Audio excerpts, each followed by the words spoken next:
नमस्कार दोस्तों, आप सभी का हमारे चैनल पर स्वागत है। दोस्तों, दुनिया में कई ऐसी जगह है जहां कोई भी व्यक्ति नहीं जाता है। आज हम आपको इस वीडियो के माध्यम से दुनिया की 7 ऐसी ही जगहों के बारे में बताने जा रहे हैं जो सालों से वीरान है।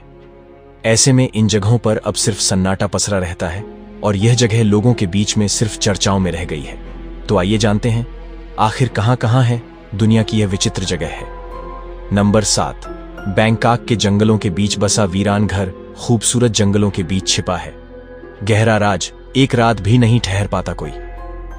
कुछ जगहें ऐसी होती हैं जिनके पीछे का रहस्य इतना गहरा होता है कि हम सिर्फ उसकी कहानियों ही सुनते हैं। ऐसी ही एक जगह खोज निकाली है एक ट्रैवल एक्सप्लोरर ने। यह जगह दिखने में जितनी वीरान है उतना ही डरावना इसका इतिहास है। 40 साल के एक्सप्लोरर डेक वॉर्ड ने यह जगह थाईलैंड में ढूंढ निकाली है। बैंकॉक के प्राचाउतित में डॉक्स वार्ड को यह जगह जंगलों के बीच मिली है। बताते हैं कि 1997 में एशिया में क्राइसिस के बाद यहां आधे अधूरे घरों को यूं ही छोड़ दिया गया था और पिछले 24 सालों में कोई नहीं आया। क्या है डार्क हिस्ट्री? यहां की यूं तो आर्थिक हालात के चलते यहां के घर अधूरे ही छोड़ दिए गए, फिर भी इस जगह पर लोग कभी कभार तो आते थे। यहां से लोगों का वास्ता तब टूटा जब 20 साल पहले इसी जगह एक लड़की के रेप के बाद हत्या कर दी गई थी। यूनिवर्सिटी में पढ़ने वाली लड़की को यहां लाकर रेप के बाद बेहद निर्ममता से मारा गया था। उसका चेहरा कुचला हुआ था, जबकि शरीर को इतनी बुरी तरह पीटा गया था कि पहचानना भी मुश्किल था। इस घटना के बाद लोगों ने बताया है कि लड़की की आत्मा कई बार यहां भटकती हुई देखी गई। यहां तक कि एक टैक्सी ड्राइवर ने यह तक बताया कि शहर से एक बार उसने एक लड़की को यहां लाकर छोड़ा था। उसने पैसे दिए और टैक्सी से उतरकर वो गायब हो गई। इस जगह पर आकर ही होती है बेचैनी। डेस्क ने बताया कि वे अपनी जिंदगी में तमाम ऐसी जगहों पर गए हैं, लेकिन यह जगह काफी बेचैन करने वाली है। यहां क्या हुआ है ये ना जानने के बाद भी यहां आकर कुछ अजीब लगता है। उनका कहना है हो सकता है कि कोई इन घरों में रात में आता हो, लेकिन यहां रात तक रुकने का बिल्कुल भी मन नहीं करता। यहां पड़े हुए अधूरे घरों में भी अलग आती है। ज्यादातर घरों में थपेड़ों की टहनियां घुसी हुई हैं और कुछ में पेड़ उगाए हैं। इन घरों में गंदगी और मकड़ियों के जालों का साम्राज्य पसरा हुआ है। कई कारणों से यहां आने की हिम्मत कोई नहीं कर पाता, खासकर रात के अंधेरे में। नंबर 6 है इटली का वीरान द्वीप। इस द्वीप पर जिंदा जला दिए गए थे 160,000 लोग। आइलैंड का रहस्य जानने गए, लोग भी नहीं आए वापस। इटली में स्थित एक ऐसा द्वीप है जहां पर जाने वाला कभी वापस नहीं आया। इस द्वीप पर आए दिन रहस्यमयी घटनाएं घटती हैं। क्नॉइस, इसके कारण द्वीप की पूरी दुनिया में चर्चा होती है। यह रहस्यमयी द्वीप इटली के वेनिस शहर और लूडो के बीच वेनेशियन खाड़ी में स्थित है। रिपोर्ट्स के मुताबिक कई लोगों ने इस द्वीप के रहस्य को सुलझाने की कोशिश की, लेकिन किसी को सफलता नहीं मिली। सबसे हैरान करने वाली बात यह है कि जो भी शख्स द्वीप पर गया जिंदा लौटकर नहीं आया। इसके कारण इटली की सरकार ने इस रहस्यमयी द्वीप पर किसी के भी जाने पर रोक लगा दी है। बताया जाता है कि सैकड़ों सालों पहले इटली में प्लेग महामारी फैली हुई थी। इस महामारी ने खौफनाक रूप धारण कर लिया था। उस समय इस महामारी का कोई इलाज नहीं था। इसकी वजह से यहां की सरकार चिंतित थी। सरकार को इस बीमारी के फैलने का डर सता रहा था। इसके कारण सरकार ने करीब 1 से 60,000 लोगों को इस द्वीप पर जिंदा जलवा दिया था। इसके बाद यहां पर काला बुखार नाम की बीमारी भी फैलने लगी। इसके बाद सरकार ने फैसला किया कि इन लोगों के शव भी इसी द्वीप पर दफना दिए जाए।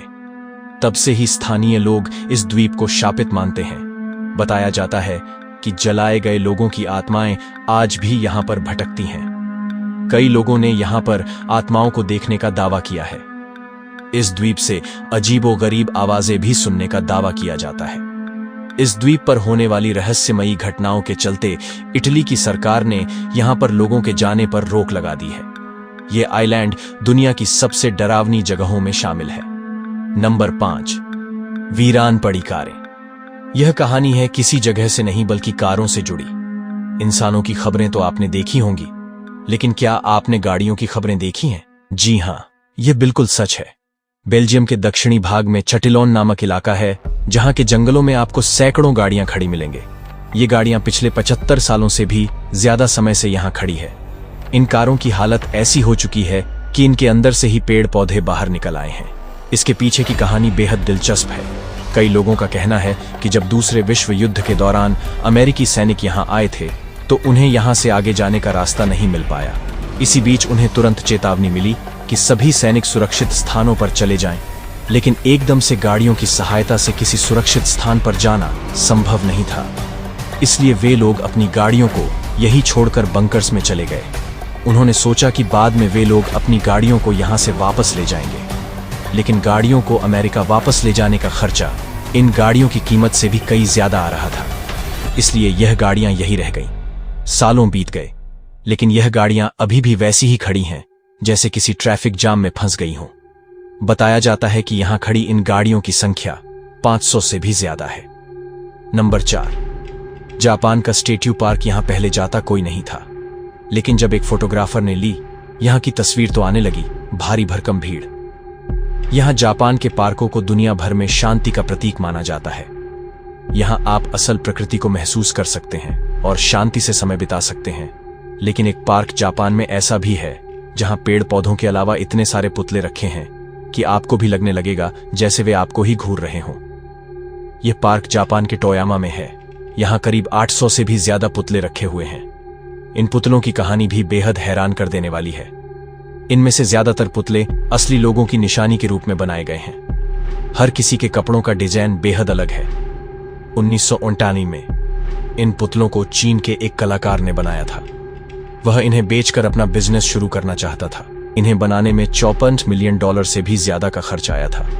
लेकिन इन पुतलों को बनाने के कुछ समय बाद ही इस चीनी कलाकार लू की मौत हो गई, जिसके बाद इन सब का ध्यान रखने वाला कोई नहीं था। एक समय तक इन स्टैच्यू को सभी भूल चुके थे। हालांकि आसपास के लोग इन स्टैच्यू से डरते थे और इनके बारे में तरह तरह की बातें बनाते थे। यहां तक कि आसपास के लोग रात में यहां जाने से बहुत ज्यादा डरते थे। कहते थे कि इनमें आत्माओं का वास है।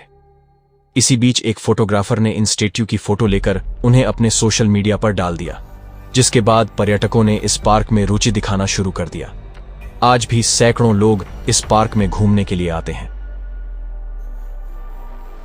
नंबर 3, टेंच आइलैंड पर बना एक अकेला वीरान घर। दुनिया के सबसे वीरान आइलैंड पर बना इकलौता घर क्यों बना? लोगों की दिलचस्पी की वजह। आइए जाने। अगर आप घूमने फिरने के शौकीन हैं तो कई बार आपने भी ऐसी जगह की कल्पना की होगी जहां आप अकेले प्रकृति के नजरों को लुत्फ उठा सकते हो। दुनिया में एक ऐसा भी द्वीप है जिसके आसपास कोई नहीं रहता। यह द्वीप इसलिए भी पहचाना जाता है क्योंकि यहां सिर्फ एक घर है। इस द्वीप और घर की तस्वीर हमेशा ही सोशल मीडिया पर वायरल होती रहती है। आइए जानते हैं कि आखिरकार ये द्वीप है कहां। यह द्वीप आइसलैंड के दक्षिण में स्थित है। कुछ रिपोर्टर्स के मुताबिक इस जगह पर 18वीं और 19वीं सदी में कुछ परिवार रहा करते थे, लेकिन 1930 में यहां के परिवार अच्छे जीवन और रोजी रोटी की तलाश में इस इलाके को छोड़कर कहीं और चले गए, जिसके बाद से यह द्वीप एकदम से वीरान हो गया था। इस द्वीप पर मौजूद इस अकेले घर के बारे में एक कहानी यह बताई जाती है कि इसे किसी करोड़पति आदमी ने बनवाया है ताकि अगर भविष्य में ज़ोंबी के हमले से बचा जा सके।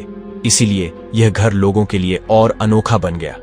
यही वजह है कि कई लोग इस घर के बारे में और करीब से जानना चाहते हैं। हालांकि कुछ लोग अब इसे भूत प्रेतों से जोड़कर भी देखते हैं। नंबर 2, अंडमान निकोबार द्वीप समूह का एक वीरान द्वीप। भारत का वो सुनसान आइलैंड जिसकी खूबसूरती के पीछे छुपा है काला इतिहास।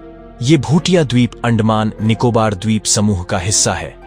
हिंद महासागर में स्थित अंडमान निकोबार द्वीप समूह में कुल 572 द्वीप है। इनमें से केवल 38 में ही लोग रहते हैं। समुंदर से नजदीकी की बात करें तो अंडमान निकोबार के द्वीप भारत के बजाय दक्षिण पूर्व एशिया से ज्यादा करीब है। अंडमान के द्वीप अपने खूबसूरत समुद्र तटों, कुदरती दिलकशी अनछुए जंगलों, दुर्लभ समुद्री जीवों और मूंगे की चट्टानों के लिए मशहूर है। इस खूबसूरती के पर्दे के पीछे छुपा है अंडमान का काला इतिहास। अंडमान का एक द्वीप रॉस आइलैंड, जिसे अब नेताजी सुभाष चंद्र बोस आइलैंड के नाम से जाना जाता है, अपने भीतर साम्राज्यवादी इतिहास के काले घने राज छुपाए हुए हैं। यहाँ पर 19वें औसदी के ब्रिटिश राज्य के खंडहर इस द्वीप और हिंदुस्तान के एक काले अध्याय के गवाह के तौर पर मौजूद है। रॉस आइलैंड में शानदार बंगलो, एक विशाल चर्च बॉल रूम और एक कब्रिस्तान के खंडहर है जिनकी हालत दिन ब दिन खराब हो रही है। तेजी से बढ़ रहे जंगल इन खंडहरों को अपने आगोश में ले रहे हैं। 1857 में भारत की आजादी के पहले संग्राम के बाद ब्रिटिश साम्राज्य ने बागियों को अंडमान के सुदूर द्वीपों पर लाकर कैद रखने की योजना बनाई। 1878 में 200 बागियों को लेकर एक जहाज अंडमान पहुंचा। उस वक्त सारे के सारे द्वीप घने जंगलों से आबाद थे। इंसान के लिए वहां रहना मुश्किल था। महज 0.3 वर्ग किलोमीटर के इलाके वाला रॉस आइलैंड इन कैदियों को रखने के लिए चुना गया पहला जजीरा था।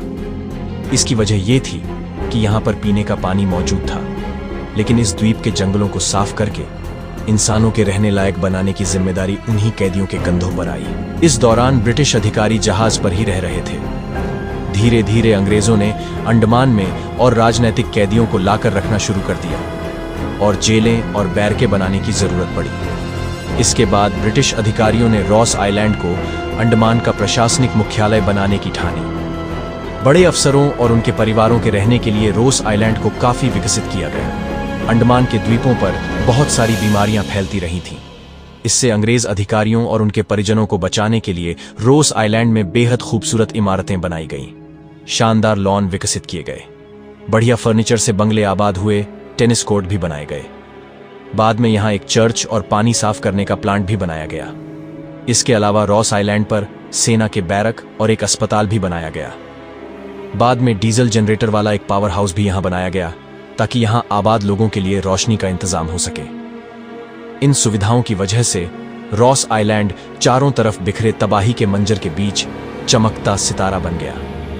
लेकिन फिर 1942 तक रॉस आइलैंड सुनसान हो चला था, क्योंकि सियासी वजहों से अंग्रेजों को 1938 में सभी राजनैतिक मंदिरों को अंडमान से रिहा करना पड़ा था।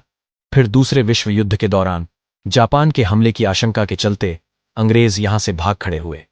हालांकि युद्ध के खात्मे तक मित्र सेनाओं ने अंडमान निकोबार पर फिर से कब्जा कर लिया था। जब 1947 में भारत आजाद हुआ तो अंडमान निकोबार भी इसका हिस्सा बना। इसके बाद लंबे वक्त तक रॉस आइलैंड को उसके हाल पर ही छोड़ दिया गया। 1969 में एक बार फिर भारतीय नौसेना ने इस द्वीप पर कब्जा कर लिया। रॉस आइलैंड के अनछुए खंडहर इसके काले और घिनौने इतिहास की गवाह है, उसकी झलक दिखाते हैं। यहाँ के बाजार अब वीरान हैं। बहुत इमारतों की नुकीली छतें ढह चुकी है, कांच की खिड़कियां चूर चूर हो चुकी हैं। बिना छतों वाले बंगलों के खंडारों के कंकाल उन बुजुर्गों की तरह लगते हैं जो अपने गुजरे हुए अतीत की कहानी सुनाने को बेताब है, मगर कोई सुनने वाला नहीं। आज चर्च की दीवारें हों या कब्रिस्तान की चार दीवारी, क्लब का खंडहर या फिर प्रशासनिक इमारत की खिड़कियां, सब पर गूलर के बढ़ते दरख्तों का कब्जा हो गया है। 20वीं सदी की शुरुआत में ब्रिटिश अधिकारियों ने अंडमान के द्वीपों पर लाकर हिरणों की कुछ प्रजातियों को बसाया था।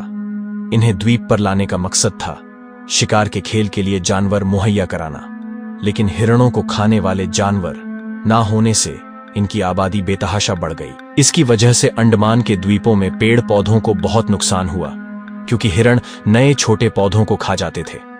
आज यह हिरण, खरगोश और मोर ही रॉस आइलैंड के बाशिंदे हैं।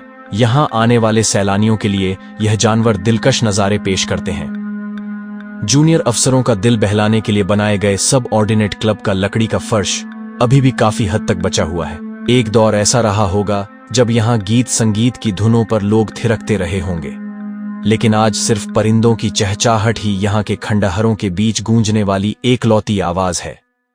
अंडमान में काले पानी की सजा वाली जेल को बंद हुए 8 दशक से ज्यादा वक्त बीत चुका है। इसके साथ ही भारत के इतिहास के एक काले अध्याय पर भी पर्दा गिरा था।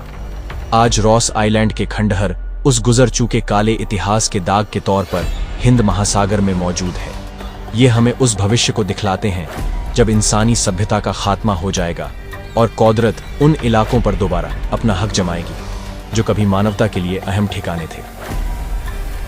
नंबर 1, चीन का वीरान शहर। एक ऐसा शहर जिसे करोड़ों की लागत लगाकर बसाया गया था, लेकिन आज है यह पूरी तरह से वीरान। चीन के इन्नर मंगोलिया में दुनिया का सबसे बड़ा घोस्ट टाउन है क्नोइस, इस शहर का नाम है। इस शहर को चीन के टॉप वास्तुविदों ने बड़ी मेहनत से बनाया।